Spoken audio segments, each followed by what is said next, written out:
Good morning mga anticals. So ayan na nga, sobrang saya ko niyan.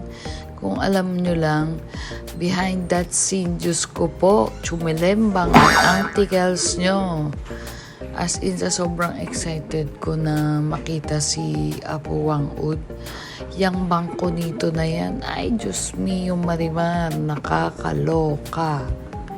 Sa sobrang baba ng bangko nito na yan, imbis na yung bangko ang maupuan ko, yung mga paa nang nandyan sa nakapila, nakakatawa.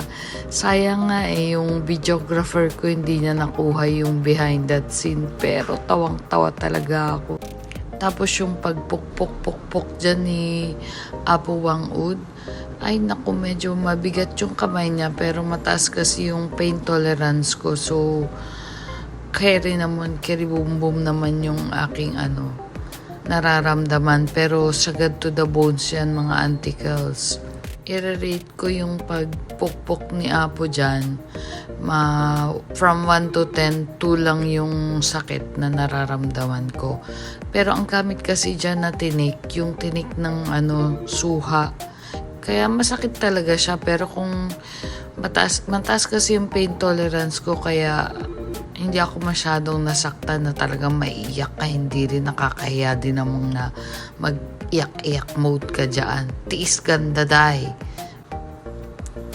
Habang busy dyan si Apo, Diyos ko, wala akong ginawa kundi titigan lang talaga siya kasi talagang yung alam mo yung parang syempre legendary yan, si Apo yan, Diyos ko po, mambabatok.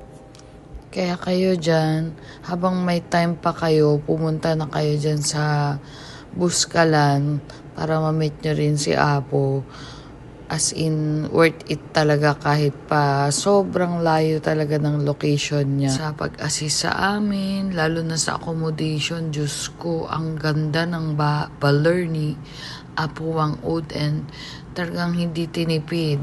Tapos yung transportation pa namin, artista van, very comfy talaga. Thank you so much for watching. Much love. God bless.